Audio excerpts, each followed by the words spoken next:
আমার সোনামণি, আমার সুন্দরী কন্যা কোথায়? স্বর্ণালী, আমার মায়াবী কন্যা কোথায়? কেন তাকে সকাল থেকে দেখছি না? পরীরানী, রাজকন্যা মায়াবী পরীর কথা আর কি বলবো। ওনাকে তো আজকাল দেখেই রাখা যাচ্ছে না। ভীষণ দুষ্টু হয়েছে। সবসময় পাখিদের পিছন পিছন ছুটে বেড়াবে আর দুষ্টুমি করবে। পরীরাজ্যের সবাই আমাদের মায়াবী পরীকে ভীষণ আদর করে। তা তো করবেই। এই রাজ্যের কোন পরীর আছে আমার কন্যার মতো সুন্দর ডানা? কোন পরীরই বা আছে আমার কন্যার মতো গায়ের রং? তা যা বলেছেন পরীরানী। এবার যাও তো, যেখান থেকে পারো আমার মেয়েকে খুঁজে নিয়ে আসো। পরীরানী, আপনি নিশ্চিন্তে থাকুন। আমি এখনই রাজকন্যা মায়াবী পরীকে খুঁজে নিয়ে আসছি। স্বর্ণালী পরী একথা বলে রাজকন্যা মায়াবী পরীকে খুঁজতে যায়। স্বর্ণালী পরী দেখে রাজকন্যা মায়াবী অন্যান্য ছোট পরীদের সাথে খেলছে। রাজকন্যা, চলুন না আমরা লুকোচুরি খেলি। লুকোচুরি আমি খেলতে পারি, একটা শর্তে। যদি আমাকে কখনোই চোর বানানো না হয়, তাহলেই আমি লুকোচুরি খেলবো। কেন রাজকন্যা? নিয়ম অনুযায়ী আপনাকেও আমাদের মতো চোর হতে হবে। কি বলছো? আমি হব চোর? এ কি আমাকে সাজে? তোমাদের সাথে কেন আমাকে এক মনে করছো তা আমি বুঝতে পারছি না। ভুলে যেও না আমার সুন্দর ডানার কথা। ভুলে যেও না আমার সুন্দর চেহারার কথা। আমার মতো সুন্দরী কে আছে এই রাজ্যে? তার উপর আমি এই রাজ্যের সকলের আদরের রাজকন্যা। তাই আমাকে কোনো কিছু করতে কোনো নিয়ম বাধ্য করে না। রাজকন্যা মায়াবীর মুখে এমন কথা শুনে স্বর্ণালী পরীর খুব খারাপ লাগলো। সে মনে মনে বলতে লাগলো, এ কি শুনছি আমি? রাজকন্যা মায়াবী এইভাবে কেন কথা বলছে? রাজকন্যা মায়াবীর মনে কি তাহলে অহংকারের উদয় হলো? না না, এতে একেবারেই ভালো লক্ষণ নয়। ওনাকে বোঝাতে হবে সকলের আদর ভালোবাসায় সে নিজেকে কিছুতেই বিপদের দিকে নিয়ে যেতে পারে না। রাজকন্যা, চলুন, পৈরানী আপনার অপেক্ষা করছেন।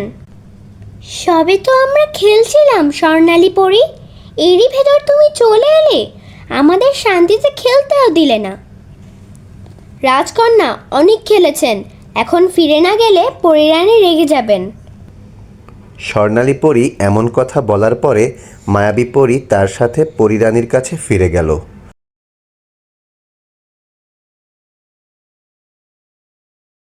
স্বর্ণালী পরী পরীরানীর কাছে মায়াবী পরীর অহংকারের কথাগুলি সবটাই খুলে বলল। সব কথা শুনে পরীরানী মায়াবী পরীকে বলল, কি ব্যাপার মায়াবী? তুমি সারাদিন কোথায় ছিলে? তুমি রাজকন্যা, আমার পরে পরিরাজ্যের দায়িত্ব তোমাকেই নিতে হবে। আর সেই তুমি সারাক্ষণ ঘুরে বেড়াও, এত তোমাকে মানায় না। কিন্তু মা, আমি এখন অনেক ছোট, এখনো আমার এত দায়িত্ব নেওয়ার বয়স হয়নি। তাই আমি এখন ঘুরে বেড়াবো, খেলবো আর আনন্দ করব।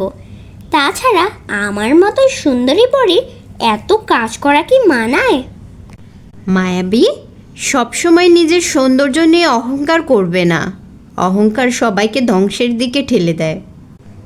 মায়াবী পরীরানীর একমাত্র কন্যা ছিল। শুধু তাই না, মায়াবী সকল পরীদের থেকে দেখতে যেমন আলাদা ছিল, মায়াবীর আচরণও অন্যদের থেকে আলাদা ছিল। পরীরাজ্যের সব থেকে সুন্দরী পরী ছিল মায়াবী, তাই সকলে মায়াবীকে ভীষণ ভালোবাসত। আর এই অতিরিক্ত আদরই মায়াবীকে অহংকারী করে তুলেছিল। ধীরে ধীরে মায়াবী বড় হয়ে গেল আর আরও বেশি সুন্দরী হয়ে উঠল। এতে করে মায়াবী আরও অহংকারী হয়ে গেল। এই, তোরা সব কোথায়? পদ্ম দিঘিতে যাবি? না বাবা, পদ্ম দিঘিতে যাওয়ার কোনো ইচ্ছে আমার নেই। শুনেছি পদ্ম দিঘির পাশে ভয়ঙ্কর চেহারার এক দরবেশ থাকে, তার মেজাজ নাকি খুবই খারাপ। দরবেশ দরবেশের জায়গায় ধ্যান করবে, তাতে আমাদের কি শুনি? কিরে, তোরা কি বলিস? মায়াবী তো ঠিকই বলেছে, আমরা তো পদ্মদিঘিতে যাব গোসল করতে, হাসি ঠাট্টা করব, তারপর চলে আসব। আর কারো বারণ বা কথা আমি শুনবো না। চল এবার পদ্মদিঘিতে যাই।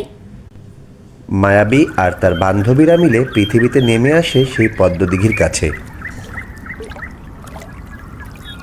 মায়াবী, দেখ দেখ কি সুন্দর দিঘি। পদ্মদিঘিকে যতই দেখি না কেন মনই ভরে না। তাই নাকি? আমার থেকেও এই দিঘি বেশি সুন্দর? না, তা কেন হবে? তবে দিঘির পাশের গাছগুলো দেখতে আরো বেশি সুন্দর। তোর কথার অর্থ কি? তোর সাহস কি করে হয় সামান্য কিছু গাছকে আমার থেকেও বেশি সুন্দর বলার? আজই তোকে আমি উচিত শাস্তি দেব।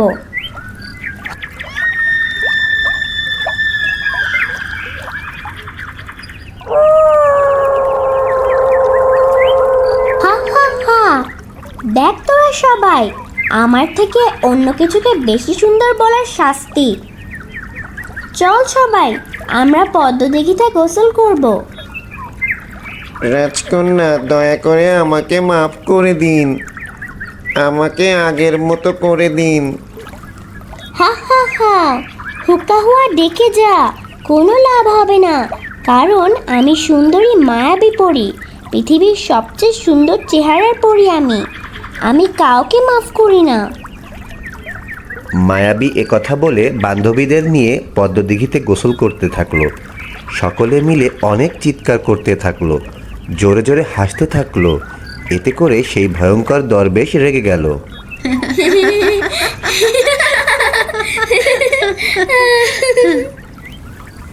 ভীষণ ভালো লাগছে রাজকন্যা, আরও বেশি ভালো লাগছে ওকে শিয়াল অবস্থায় দেখে।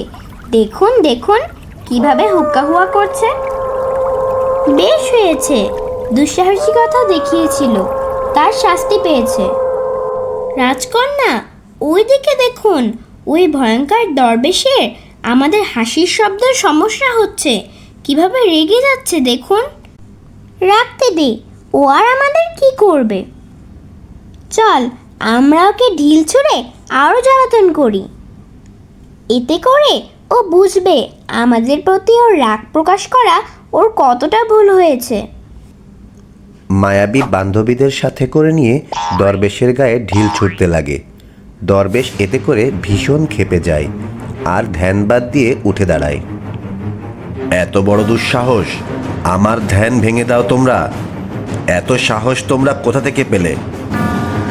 আমি পরিরাজ্যের সব থেকে সুন্দরী পরী, অপূর্ব ডানা আমার, সোনার গরম ত্বক। আমার কি না আমার সাহসের সীমা তোমার কাছ থেকে জানতে হবে? নিজের ওই কুৎসিত চেহারা কখনো আয়নায় দেখেছো? হা হা হা। কি বললি? এত বড় সাহস তোর? তোর রূপের খুব অহংকার, তাই না? দেখ তোর সাথে আমি কি করি। তোকে আমি অভিশাপ দিচ্ছি, তোর অস্তিত্ব সবাই ভুলে যাবে, তুই একা হয়ে যাবি, তোর সোনার ডানা হারিয়ে যাবে, আর তুই কুৎসিত এক সাধারণ মানুষে পরিণত হবি। তোর জাদুতে শেয়ালে পরিণত হওয়া ওই পরী নিজের রূপ ফিরে পেয়ে অন্য পরীদের সাথে নিজের রাজ্যে ফিরে যাবে। সাধু বাবা এই অভিশাপ দেওয়ার পরই মায়াবীর অপূর্ব সেই ডানা পুড়ে গেল আর মায়াবীর চেহারা কুৎসিত হয়ে গেল। মায়াবী সাধারণ এক কন্যার রূপে রূপান্তরিত হয়ে গেল।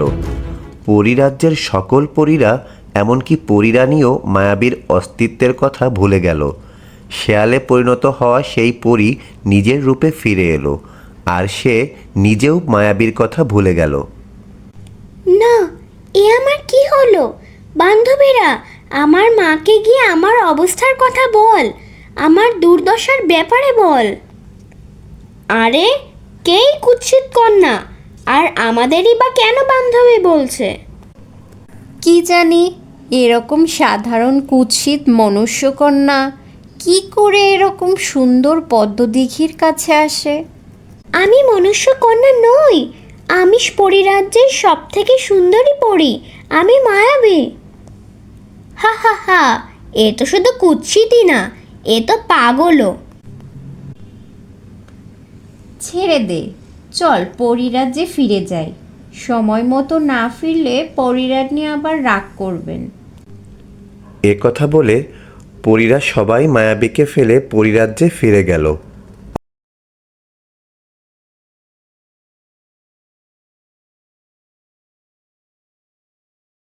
আর মায়াবী সেই পদ্মদিঘির সামনে বসে দিনের পর দিন দরবেশ বাবার কাছে ক্ষমা প্রার্থনা করতে থাকলো।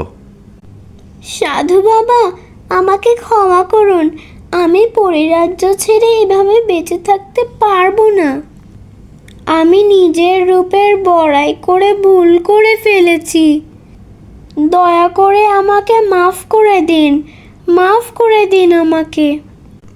মায়াবী একে একে এভাবে 10 বছর যাবৎ দরবেশ বাবার কাছে ক্ষমা প্রার্থনা করে। মায়াবী কাঁদতে কাঁদতে যখন কাদার শক্তি পর্যন্ত হারিয়ে ফেলে তখন বলে, এক অহংকার আমার সব কিছুই কেড়ে নিল। আমার শক্তি, আমার পরিবার, আমার পরিরাজ্য, আমার রূপ, এমনকি আমার কান্নাটুকুও কেড়ে নিল। কাঁদতে কাঁদতে আমি আজ আর কাঁদতেও পারি না। আমি আমার নিজের রূপ ফিরে পাওয়ার জন্য দিনের পর দিন আর কাঁদতে পারবো না। আমি লোকালয়ে গিয়ে মানুষের সেবা করে নিজের পুরো জীবনটা কাটিয়ে দেব। মায়াবী তারপর পদ্মদিঘির কিছুটা দূরে গিয়ে এক লোকালয়ে গিয়ে কষ্ট করে একটি কুঁড়ে ঘর তৈরি করলো। আর সেই কুঁড়ে ঘরে থেকে অন্যের খেতে খামারে কাজ করে এবং মানুষকে সাহায্য করে নিজের জীবন চালাতে থাকে। সে নিজে না খেয়ে অন্যকে খাওয়াতে থাকে, বৃদ্ধ আর শিশুদের সম্মান আর ভালোবাসা দেখাতে থাকে। মায়াবীর এরকম পরিবর্তন দেখে দরবেশের মন গলে যায়। আর সে এক রাতে মায়াবীর কুঁড়ে ঘরে আসে। দরবেশ বাবা, আপনি? আমি এসেছি তোকে কিছু জিজ্ঞেস করতে। জি দরবেশ বাবা, বলুন। কি জানতে চান আপনি আমার কাছে? তোর এই পরিবর্তনে আমি খুব খুশি হয়েছি, তাই তোকে আমি 3টি প্রশ্ন করব। এই 3টি প্রশ্নের উত্তরই বলবে তুই কি চাস। যে কোনো একটা কিছু তুই আমার কাছে চাইতে পারিস। 1 নম্বর প্রশ্ন, তুই কি আগের মতো তোর রূপ ফিরে পেতে চাস? 2 নম্বর প্রশ্ন, তুই তোর আগের মতো শক্তি, পরিরাজ্য সব কিছু ফিরে পেতে চাস? 3 নম্বর প্রশ্ন, তুই কি চাস, বাহির থেকে না ভিতর থেকে সোনার মতো খাঁটি হতে? কি চাস তুই, বল আমাকে। আমি এত বছরে বুঝে ফেলেছি বাবা, মানুষের বাহিরের সৌন্দর্য নয়, ভিতরের সৌন্দর্যই আসল। তাই আমি বাহির থেকে নয়, বরং ভিতর থেকে খাঁটি হতে চাই। তোর এই ইচ্ছেই পূরণ হবে। দরবেশ বাবা মায়াবীর উত্তরে মুগ্ধ হয়, আর এতে করে মায়াবী তার পূর্বের রূপ অপূর্ব ডানা ফিরে পায়, আর মায়াবী পূর্বের শক্তিও ফিরে পায়। তোকে ভিতর থেকে খাঁটি করার শক্তি আমার আর নেই, কারণ তুই বাহিরের রূপের মতো ভিতরের রূপকেও খাঁটি করে ফেলেছিস। অনুশোচনায় পুড়তে পুড়তে নিজেকে বিধাতার প্রকৃত সৃষ্টিতে পরিণত করেছিস। তাই আজ তুই সমস্ত অভিশাপ থেকে মুক্ত হলি। দরবেশ বাবা এ কথা বলে চলে গেল। মায়াবী নিজের সব কিছু ফিরে পেয়ে অনেক খুশি হয় আর ফিরে যায় নিজের পরিরাজ্যে আর পরিরানীর কাছে। এত বছর পরে ফিরে এলেও সবাই সব কিছু অদ্ভুতভাবে মেনে নিল, যেন এত বছর কিছুই ঘটেনি। তোর বান্ধবীরা তো কখন ফিরে এসেছে মায়াবী? তোর এখন ফেরার সময় হলো? অদ্ভুত তো, সবাই এমন আচরণ করছে মনে হয় কিছুই হয়নি। মায়াবী বুঝতে পারল এত বছরে যা কিছু হয়েছে এর কিছুই কারো মনে নেই। পরিরাজ্যের সময় যেন থেমে গিয়েছিল। তারপর তারা সবাই সুখে শান্তিতে বসবাস করতে লাগলো। এরকম মজার মজার গল্প পেতে চ্যানেলটি সাবস্ক্রাইব করুন।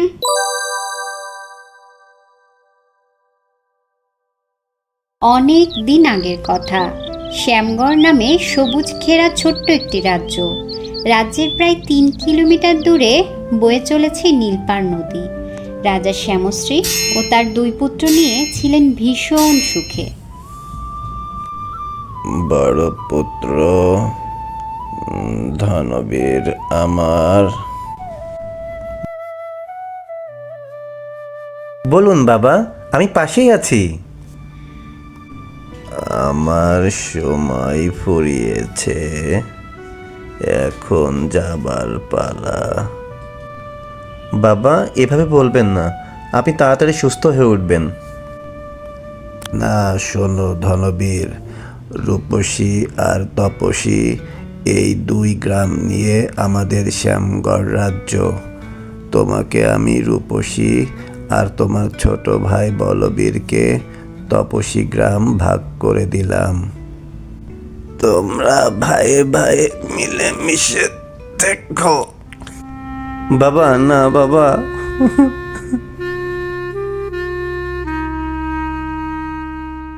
অঢেল ধন সম্পদ, মাঠে ভরা সোনার ফসল, পুকুরে বড় বড় রুই কাতল আর 10-12 কেজি ওজনের কোরাল, প্রভুভক্ত প্রজা আর শত্রুহীন রাজ্য নিয়ে 2 ভাইয়ের ভীষণ সুখেই কাটছিল দিন। প্রজারাও সময় মতো কর দিত, রাজ্যের বাক্সে সব সময় কাঁচা টাকায় ভরপুর থাকত। পুত্র সুমেশ, এবার ফসল তো অনেক ভালোই হয়েছে।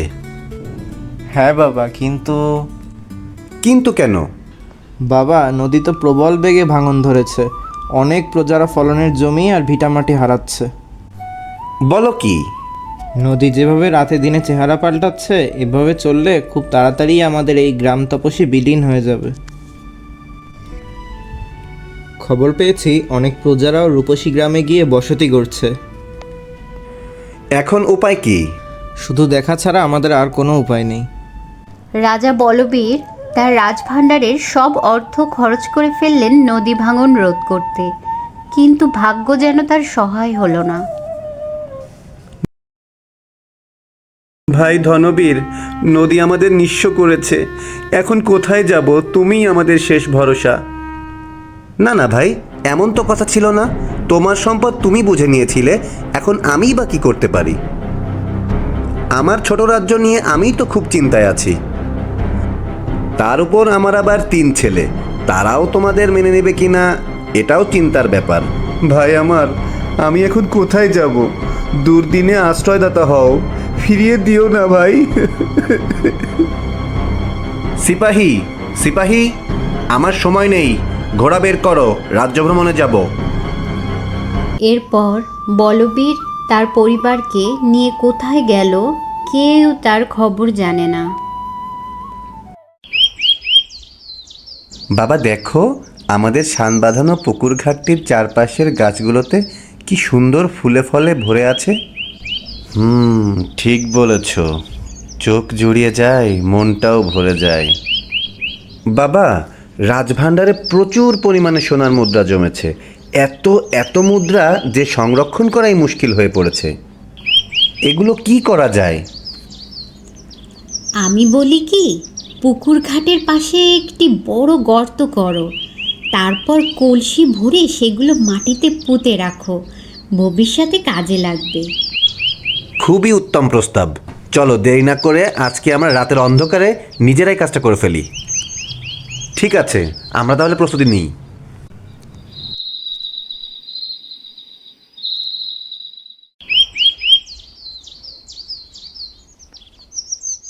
সুখ শান্তি আর প্রাচুর্যে ভরপুর রূপসী রাজ্যে হঠাৎ যেন কারো বদনজর লাগলো।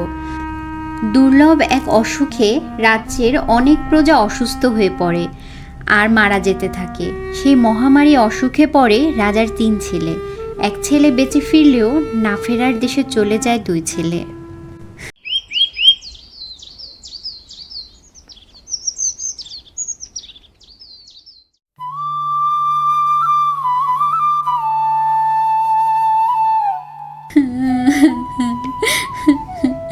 কি হলো আপনার? 2 পুত্রের শোকে আপনিও অসুস্থ হয়ে পড়েছেন। মনে শক্তি আনুন, আমাদের কথাও তো চিন্তা করুন।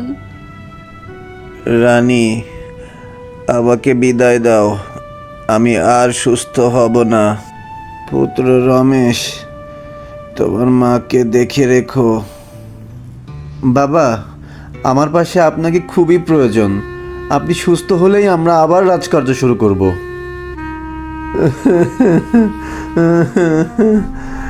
আরে, আমার একমাত্র ছোট ভাইকে আমি একটু আশ্রয় দিলাম না, ওর বিপদে পাশে থাকলাম না। এ নিশ্চয়ই আমার ভাইয়ের অভিশাপ। আমি আমার বাবার কথা রাখিনি। ভাই, তুমি যেখানেই থাকো, আমাকে মাফ করে দিও। আপনি শান্ত হন, আপনার কিছুই হবে না। আপনি সুস্থ হয়ে উঠলেই আমরা তাদের খুঁজে বের করব। আমার হাতে তো আর সময় নেই রানী, আফসোস শুধু।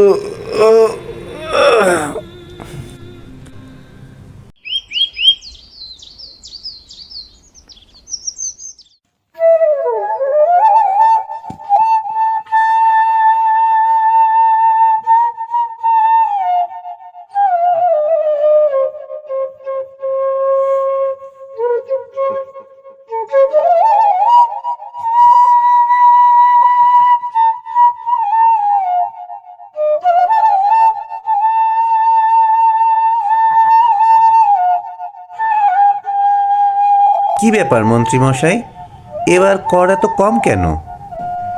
প্রজারা কি চাষবাস ছেড়ে দিল নাকি? রাজামশাই, দুঃখজনক হলেও সত্য যে আমাদের চাষ করার মতো জমি তো আর অবশিষ্ট নেই। সবই তো নদী খেয়ে নিচ্ছে। কি বলেন? তাহলে রাজ্য চলবে কিভাবে? হ্যাঁ, প্রজারা রাজ্য ছেড়ে ভিনদেশ পাড়ি দিচ্ছে। কি যে হবে জানি না। এদিকে নদী ভাঙতে ভাঙতে রাজপ্রাসাদ ধরেছে প্রায়।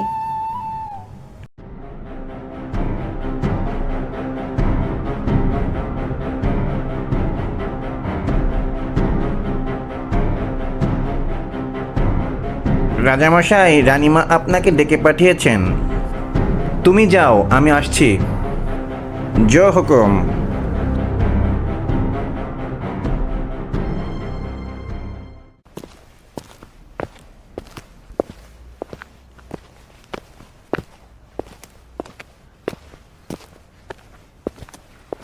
সুমেশ, বসো বসো এখানে। জি আম্মাজান। কি হয়েছে তোমার?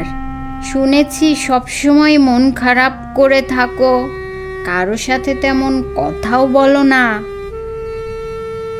জি মানে আম্মাজান, রাজভাণ্ডার শূন্য প্রায়। কিভাবে রাজসভার মন্ত্রীদের বেতন দেব, কিভাবে রাজ্য চালাবো কিছুই বুঝতে পারছি না। চিন্তা করো না, এখন সময় এসেছে মাটির নিচে লুকানো হাঁড়িগুলো তুলবার।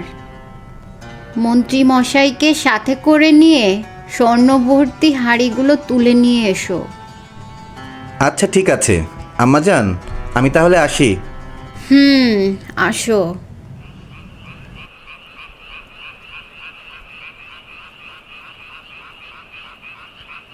এ কি, হাঁড়ি মাত্র একটি কেন?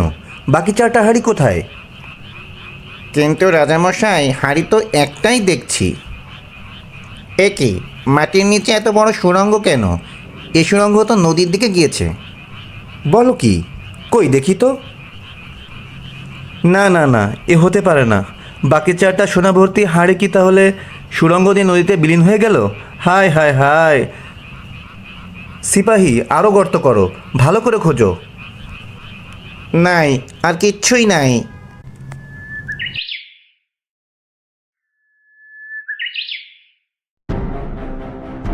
কি বলছো কি? এটা কি করে সম্ভব? কি হবে এখন? আয় ভাগ্য আমার, কোথায় আমার সোনা ভর্তি সোনার মোহর?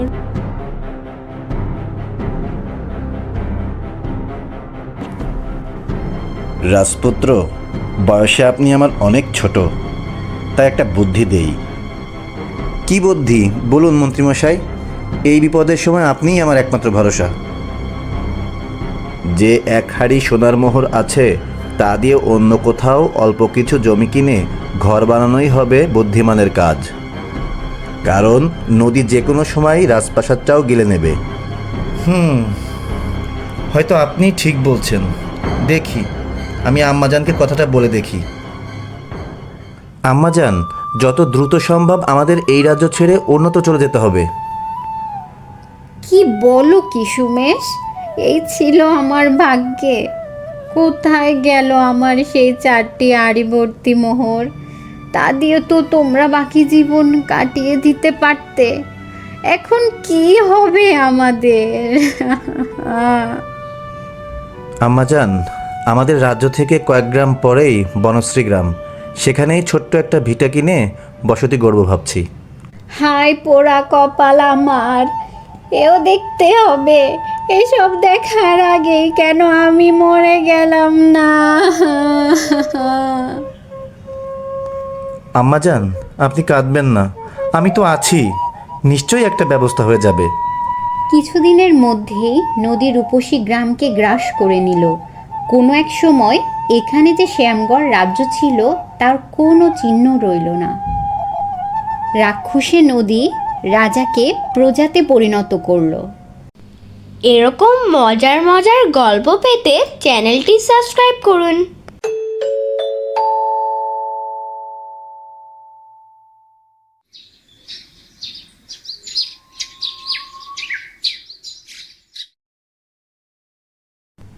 ফুলবালা, ফুলবালা, দিদিমণি কোথায় গেলি?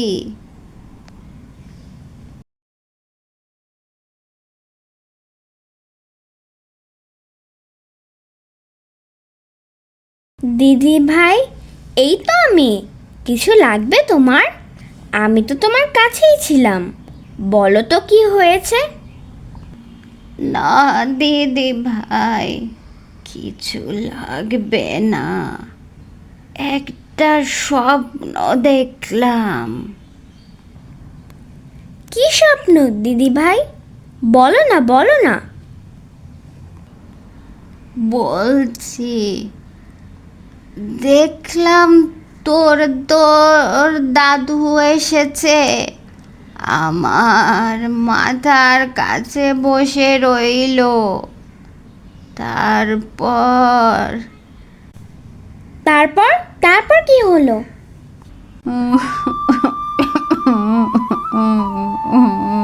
তুমি কাঁদছো কেন দিদি ভাই? আমার মনটা ভালো নেই। কেন, কি হয়েছে দিদি ভাই?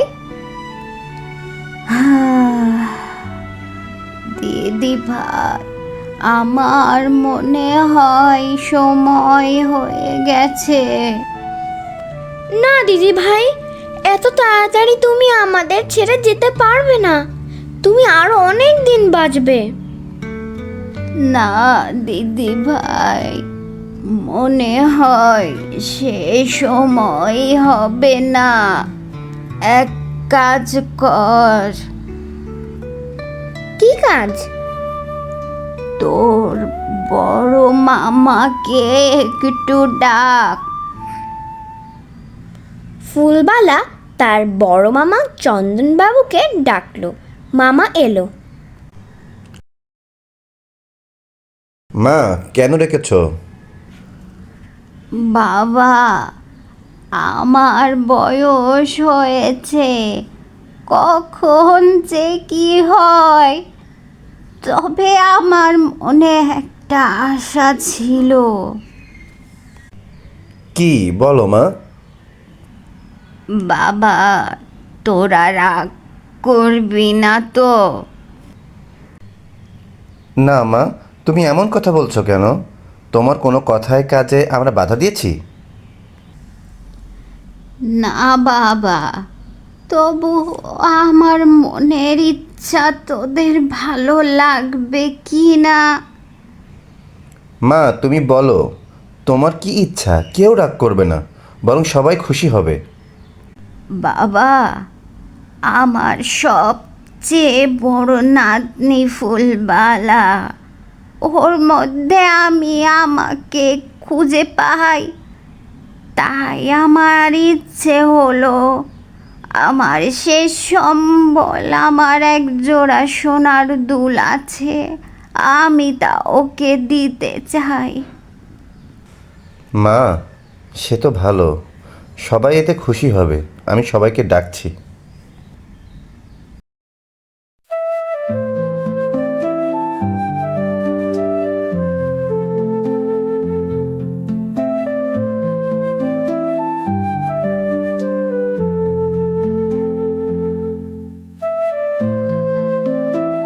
বাহ, কি সুন্দর লাগছে আমার ফুলবালাকে। আস্তে আস্তে ফুলবালা বড় হতে লাগলো। আয়নায় যখনই নিজের মুখ দেখে তখনই দিদিভাইয়ের কথা মনে পড়ে। দিদিভাইয়ের মতো এত ভালো তাকে কেউ বাসেনি।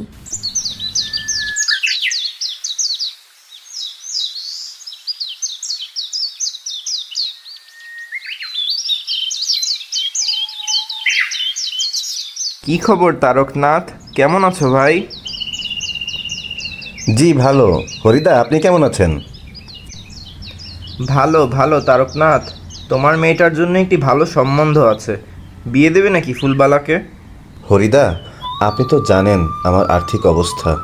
অভাবের তাড়নায় মেয়েটাকে 10ম শ্রেণী পড়াটাও শেষ করাতে পারিনি। অভাব বড়ই নিষ্ঠুর, বড় কষ্টের। ধনী ঘরের ছেলেরা অভাবের সংসার আসতে চায় না। দারিদ্রতার বেড়াজাল থেকে বের হয়ে আসতে চাইলেও অভাব যেন পিছু ছাড়ে না। আরে এত চিন্তা করছো কেন? আমাদের লক্ষণের ছেলে কার্তিক কর্মঠ, সত্যবাদী, নিষ্ঠাবান। টাকা পয়সা কম থাকতে পারে, কিন্তু পাত্র হিসাবে সে খুবই ভালো। হরিদা, আপনি আমাকে স্বস্তি দিলেন। আমি ওকে খুব ভালো করে চিনি। স্রষ্টা যেন আমার দিকে মুখ তুলে চেয়েছেন। তাহলে লক্ষণের সাথে পাকা কথাটা সেরে ফেলি, ফুলবালার মতটাও জানা প্রয়োজন।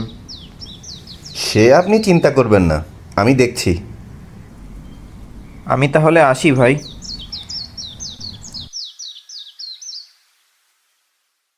তারকনাথ ধুমধাম করে মেয়ের বিয়ে দিতে পারেনি, কোনো রকম মেয়ে পাত্রস্থ করলো।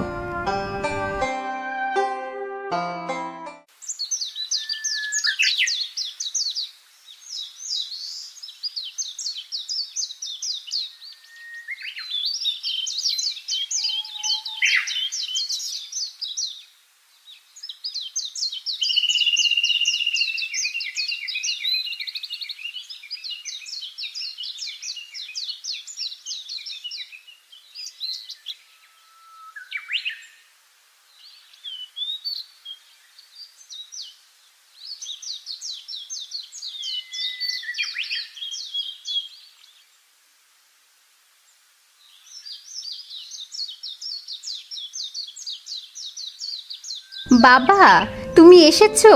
কেমন আছো বাবা? শরীরটা ভালো তো? বাড়ির সবাই ভালো আছে? তোমার আসতে কোনো সমস্যা হয়নি তো? বলছি একটা একটা করে বলছি। বাবা তুমি বসো, বসো এখানে। বাবা কেমন আছেন আপনি? ভালো ভালো। স্রষ্টা আর কিছু না দিলেও আমাকে ভালো একটা জামাই দিয়েছে। স্রষ্টা তাদের মঙ্গল করবেই। যারা সৎ পথে, ন্যায়ের পথে থাকে তাদের কল্যাণ একদিন হবেই। স্রষ্টা, তুমি ওদের মঙ্গল করো।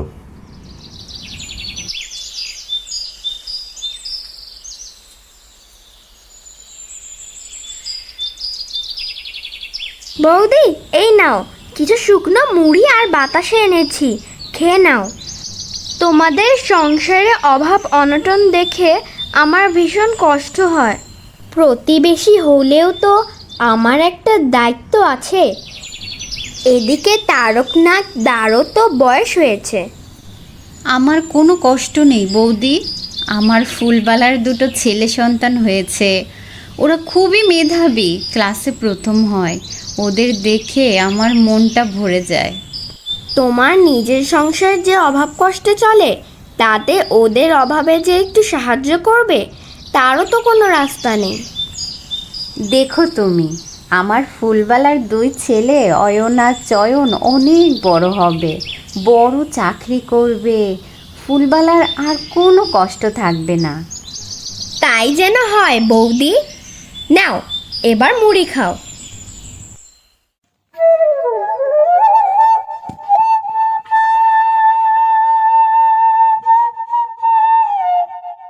হ্যাঁ গো, অয়ন এবার উচ্চ মাধ্যমিক পরীক্ষা দিয়েছে, খুব ভালো রেজাল্টও করেছে।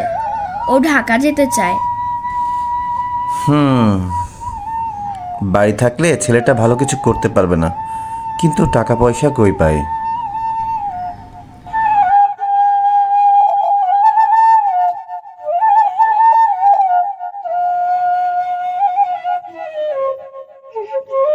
মা, আমি ঢাকায় যেতে চাই। ঢাকায় গেলে আমি কোনো একটা ব্যবস্থা করতে পারতাম। আজ উনুনে পাতিল ওঠেনি।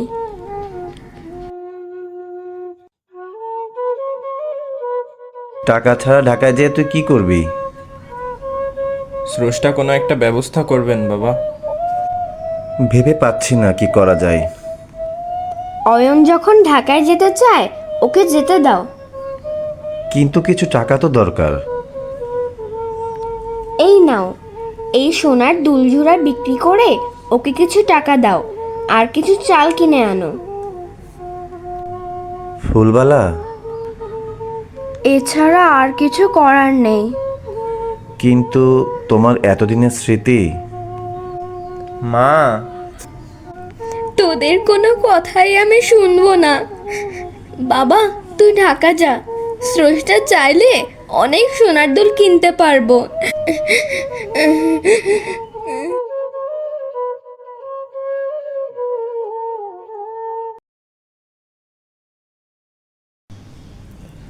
চয়ন, মা বাবার দিকে খেয়াল রাখিস। কাল আমি ঢাকায় যাচ্ছি। আমার অনেক বড় হতে হবে, মায়ের মনের কষ্ট দূর করতে হবে। দাদা, তুমি চিন্তা করো না, আমি বাবা মার খেয়াল রাখবো।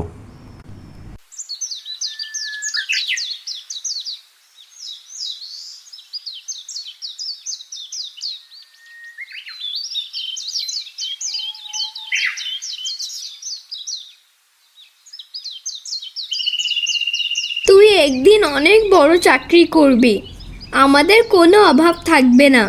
স্রষ্টা তোকে অনেক ধন সম্পদ দেবে। দোয়া করো মা। বাবা, আমি এখন রওনা করি।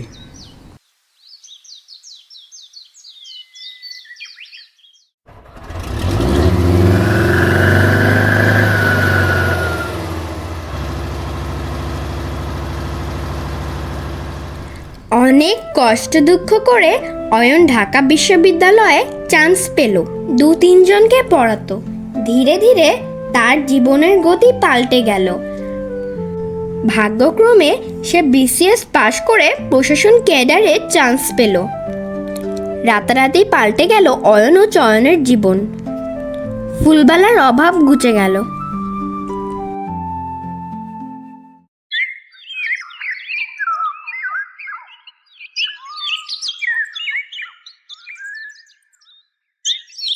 কেমন আছেন কার্তিক বাবু? জি ভালো।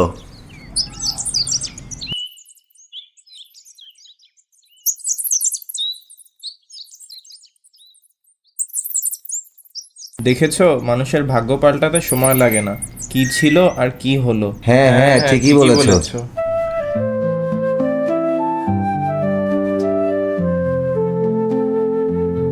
মা, এই দেখো তো এই সোনার দুল জোড়া কেমন হয়েছে। অনেক অনেক অনেক সুন্দর হয়েছে বাবা, অনেক সুন্দর হয়েছে। আজ আমার সব কিছুই আছে, নেই শুধু দিদি ভাইয়ের সোনার দুল জোড়া। কিন্তু সেই সোনার দুলের বদৌলতে আজ আমার এত কিছু হয়েছে। এরকম মজার মজার গল্প পেতে চ্যানেলটি সাবস্ক্রাইব করুন।